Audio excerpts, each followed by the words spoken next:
Hello, good afternoon. So in this video what I'm going to present is the material that I have created for AICOLE lesson. The lesson will be integrated in a didactic unit that it's about vertebrates. So the material will be divided into three different groups. The first group, they will cover activities that are like kind of in the first three scales of the Bloom taxonomy. So they will cover remembering and recalling and a bit of applying, and they will talk about what they already know about vertebrates. The second block of activities will be about the new content that I'm going to introduce in the lesson, and the third block, it's about the project that it will be developed through the whole unit. So the first thing that I will start with is the objective and outcomes, the things that we want to know once the unit is over are who are the vertebrates, how can we identify them, and how can we classify the animals into the different groups which vertebrate is divided into. Also, from each group, we will want to know how identify them, how do they live, where do they live, how do they reproduce, or what do they eat. So specific characteristics of each one of the different groups. So getting into the first block of material, the activities that we are going to cover into this lesson. So first thing that we're going to do is to watch a video. The video is like 3-4 minutes length, so it's not too long, and it will refresh what they have already seen in Unit 7. So Unit 7 is about the 5 kingdoms, and in that unit they have actually been in contact with which are the animals that belongs to vertebrates. So they know that there is a kingdom that is the animal kingdom, and the animal kingdom is divided into vertebrates and invertebrates. So with this video, they will actually refresh all the information that they have already learned. This video will actually help us to start a discussion about the animals that they know and in which group they will put them. So this will actually came up with names probably from pets or animal farms, but it will help me to talk about diversity, because I can introduce them to like wild animals, elephants, giraffe, those animals that are not from Spain, but we can talk about as well a bit of animals from Spain, like wolf or lynx or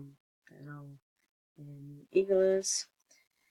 So because we always think about mammals, I think. So maybe we can introduce a bit of the biodiversity here.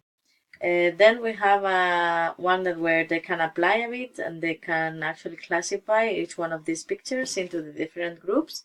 They will do it in pairs, so they can actually talk about them, and I will be around to see if they have any doubt with some of them that can be a bit tricky, like the salamander can be confused with a reptile, and it's an amphibian, and then we have the bat there that is actually a mammal. So afterwards we have a third activity in the same block, and it's a true or false activity. They have to read some sentences and then decide if they are true or false. That is a formative assessment because it will allow me to see if they have understand the main characteristic of vertebrates. So we can just follow from this from here on. Once we have done this, we have the introduction of the new content. The introduction in this case is the fish. So we are gonna talk about the characteristic of fish. There is a test, and they have to read it individually. And once they have read it, they have to underline the words that they don't know. Vocabulary is one hit in this unit because there are a lot of names that they have to learn. because there are a lot of groups and they need to understand which are the difference, and most of them are based in different structures, and so they have to know what the names are. So in order for them to be easy to understand the words and the names and the structures, they will work in pairs. So inside the group, they will work 2-2, and then they will try to find a definition that both of them understand. One that they got it and write it down, they will work in the group of 4. So at the end, each group of 4 will need to have a definition for each one of the words that they don't understand at the first. Then we are going to put this in common in a class. And by writing down in the board the definition that they have made, that they have come up with, it will be easy for them to remember, because they have been working about the meaning of the things. They will see fins, and they will search for fins, and they will see images of fin, and they will write down that fin, what it is. It's a structure that allows the fishes to swim, and then they will propel them, and they are like what actually the limbs are in, or the legs and in human, there are fins in fish and all this stuff. So by working through the meaning of the words, they will understand the concept easily that they have just to memorize. So once that they have done that, there is a next activity where they will have to do a puzzle with some parts of a fish. Here it's a bit difficult to actually show what is the activity, but I will provide them with like card pieces of a puzzle. Then it's a fish. They will have to actually find the correct position of all of them. They will have to actually write the name of each structure or each part of the fish, but they also will have to discriminate this between, because I would put some parts that they are not fish, and they will be all obvious, but they will still have to identify them and think, oh, this does not belong to a fish. And I may put in like a tail of a horse, or like I don't know, the ears of a rabbit, or something like that, or like a wing of any other bird. So when we have done this, we will do like a summative assessment. This will be a fill the gaps exercise. So they will have a text where some words are missing, and they will have to fill them up. This we will correct it in the classroom, but I will collect them to just have like some grade on it to see how the unit how they have understand the concept we have been working on. The last activity, it will be the project. What I have been thinking when designing the project is that it's not just a project for this group of animal or for this lesson. This will be a project where the students will be working through the whole lessons of the unit. So what we are going to talk about is how the human activities affects the animal survival and wellness. So we're going to talk about extinction, we're going to talk about endangerment, we're going to talk about threatened animals, and which are the activities. Through a debate, we will come up with ideas of which human activities are the ones that affect the animals the most. So probably here we came up with like deforestation, like uncontrolled hunting, like poisoning, contamination, climate change, and all this stuff.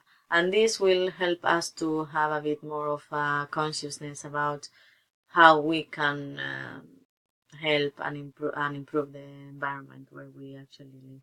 So the project will be to actually make an endangered animal card collection.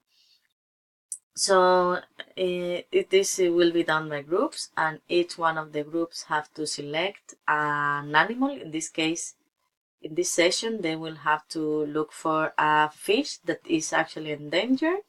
They will need to look up the following information. They will have to look up the habitat, the number of individuals. They will have to look up the feeding habits and the reason for endangerment. When they have all the information, they will have to fill up a template that I will provide them. It's small, so it's just a card. And they will have to put a picture and then fill it up. They have to write it down and write it in short sentences, like they will have to use the present tense and they will have to use adjectives and they have to describe where they live and why they are endangered. Once they have done it, we will put them in common. So the idea of the project is that at the end of the unit, we will have like 5 or 6 endangered animals of each one of the groups that belong to vertebrates. I will print it up, plasticize them, and then the cards will be a resource that may be useful in the class for any other situation. The unit is the main challenge in language is, as I said before, the vocabulary. That is the language of learning. They will need to know the vocabulary, specific vocabulary for the groups and for the animals and for the animal parts, and the adjectives that actually describe each one of the groups. And the language for learning is the one that they need for actually making all the debates and then the writing and then the discussion. And maybe it's not too obvious in this unit, but at the end they will need to compare all the different groups. Although I think I've actually mentioned that before. So this is the material. Oh, I think I have forgot to say that it's designed for first of ESO, and the subject is biology and geology. This unit normally falls into third evaluation, so it